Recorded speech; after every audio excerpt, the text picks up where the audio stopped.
So thank you very much, everyone. So I don't know how many here know about modular synthesizers, but usually when you see that, it's just a mess of cables that comes on stage and people twiddle knobs and things happen. So I thought today I start with an empty slate and will take you through how I build a patch from scratch. So what you just heard was an oscillator, which is really cool to hear that, which means that the audio is working and the technician, thank you very much, has done his job. So that is not very cool because just that one droning sound. So I usually like to add a sequence to that to change those things. And because I'm not a musician, actually, I have no idea what I'm doing, I usually use a quantizer because that makes it easy for me to put things into a scale. So this quantizer here, I have to use my pen because I'd use that in my videos. This quantizer is on a minor scale, so everything that goes into that will become a minor scale note. So that is a little bit better, but nothing changes yet, and that is because a sequencer needs a clock to step from one step to the next, right? So to get the clock, we first have to make one module in this case a low frequency oscillator here, to make that module the master clock. And this will give us everything that we need to create beats and rhythms in this.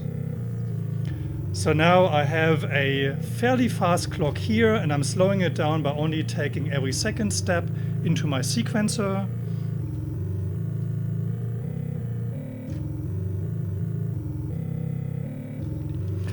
Now this alone a piece not make, so what I want to do is I want to take that out, and I usually put that into a VCA, a voltage controlled amplifier, and this thing can actually change the amplitude of the sound over time. So these knobs are really tiny, so really have to see where I put these things. And a voltage-controlled amplifier only opens and closes the sound according to a voltage that's rising and falling. So to do that, I'm using an envelope here. And this envelope creates me this kind of rising and falling thing. And what I'll do is it needs a trigger to do its thing. And the trigger, in this case a gate, is coming from our sequencer. So now I have a bit of a separation of the notes and pitches.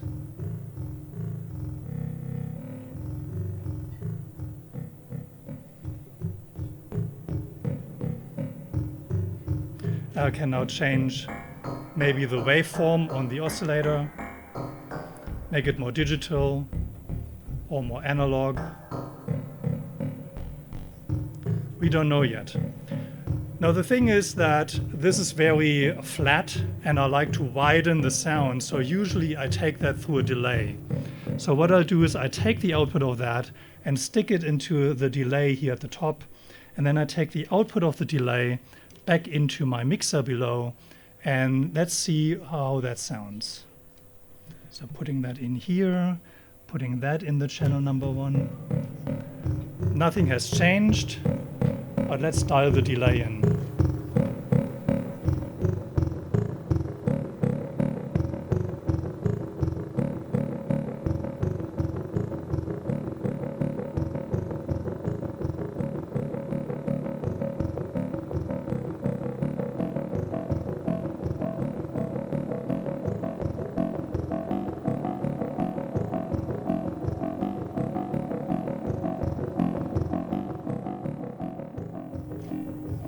So that is a nice little rhythm that creates a bit more. You feel as if there are more voices playing at the same time.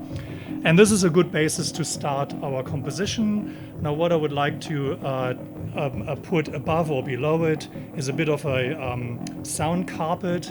And for that I'm using a kind of a droning sound. And I'm using this oscillator here, which is kind of a stacked saw wave. So I put that into the second channel here and see what that sounds like. So this is completely out of tune, even I can hear that. So we just kind of have to twiddle around. If you have perfect pitch, please excuse me.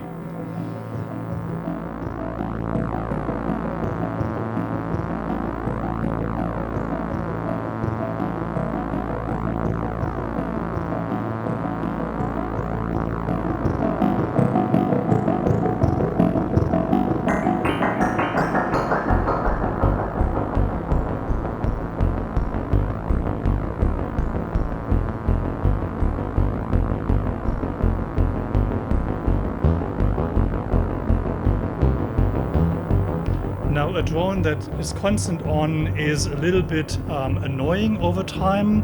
So what I'll do with the drone is I actually take that and put that also into a VCA. And I will just kind of fade in the drone, in and out.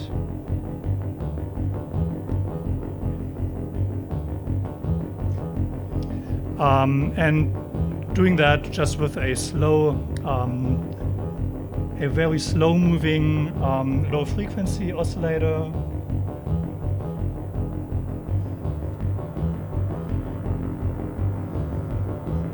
So now it comes in and out. The problem with that is that an LFO goes from 0 to full, and there are many time frames in between where you don't really hear anything.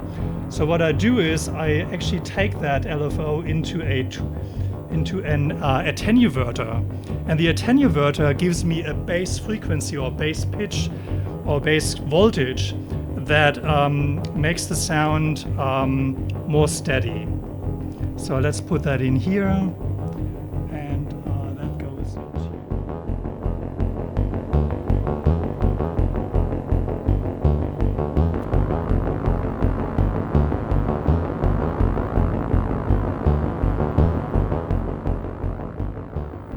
So now there's a little bit of the sawvox of the drone, and it just kind of diminishes in volume. So that's quite nice. Now I would like to thicken the sound even a little bit more. And for that I use something that produces chords. And because, again, I'm not a musician, I have no idea what chords to play, so I'm cheating and I'm using a string module. And that string module will give me chords without me having to know anything about it.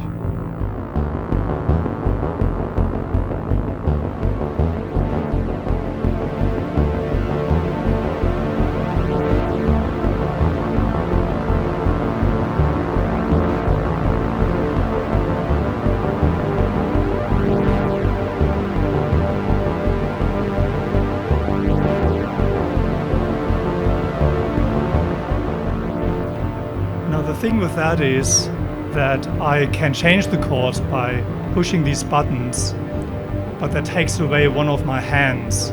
So I want someone to push these buttons for me. And luckily there's a control voltage where I can change these buttons with a trigger. The problem is that they only go one way. And when they're at the end, they stop, which is really annoying. So what I'll do is I will create kind of a latching switch that puts them into one way, and then when it's there, I just have to press one button and it goes back. So let's see how that works.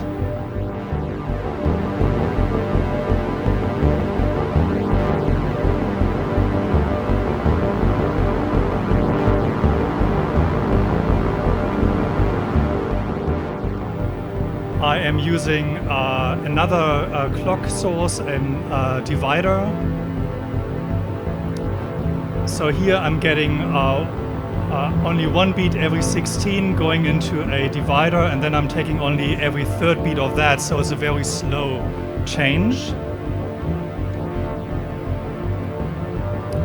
And I think it's time we add a little bit of drums. Need a longer cable for that.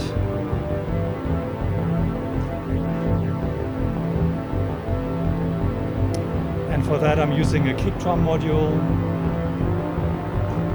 And that kick drum module needs again a trigger to do something. So I will use this module here, which is a multi-channel Euclidean trigger sequencer. But in this case, I'm totally not doing it justice. I'm just laying down a 4 on the floor, and that's about it. But that thing needs a clock as well. So I punch that into the same LFO that's clocking everything else. So everything should be in time.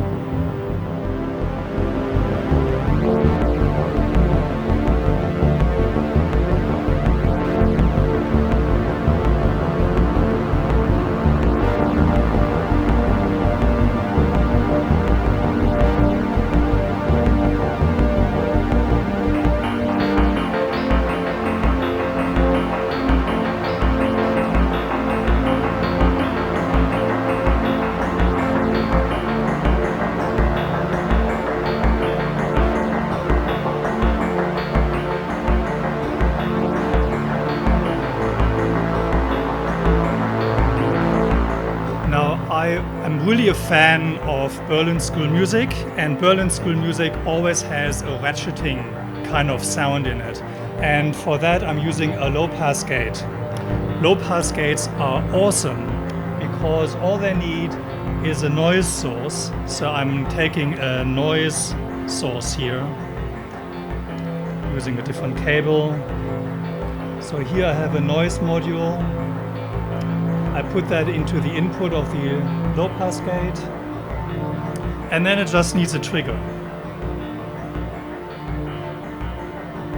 So I'm triggering that with my second channel here on the trigger sequencer.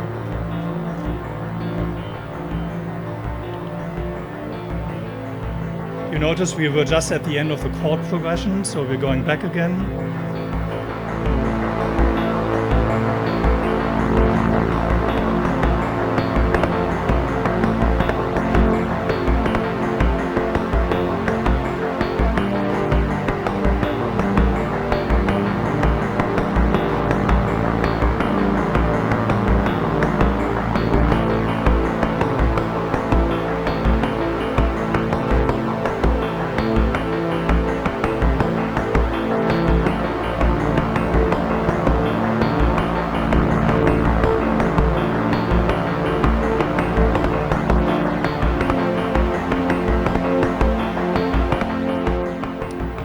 And it wouldn't be Berlin School or space music if we didn't have a weird sound that just shows us how weird space is.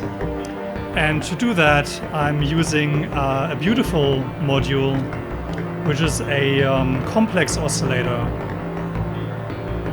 And I'm taking that into a filter, because filters are the heart and soul of a modular system.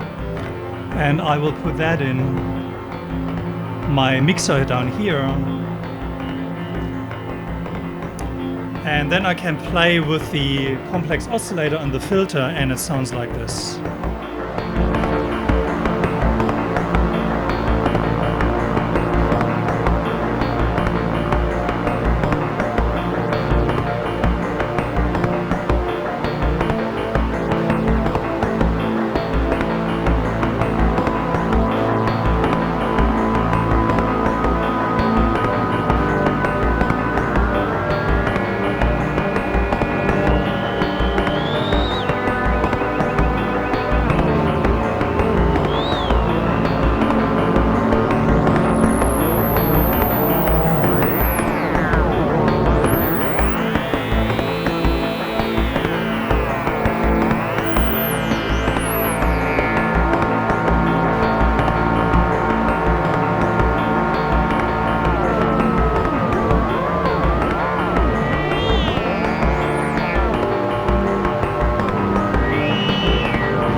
at the end of it all,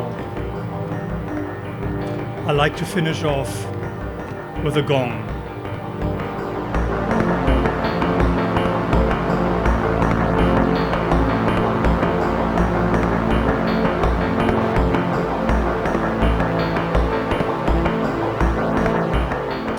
And that is coming from an FM module, a sine wave oscillator.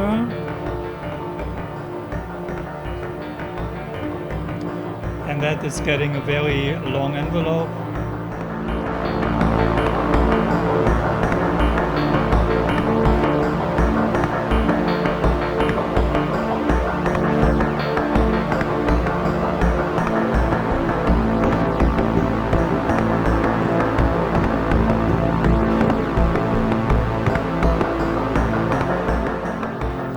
And that envelope gets a trigger from our multi-mode divider once every so often.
And that's how you create a patch from scratch.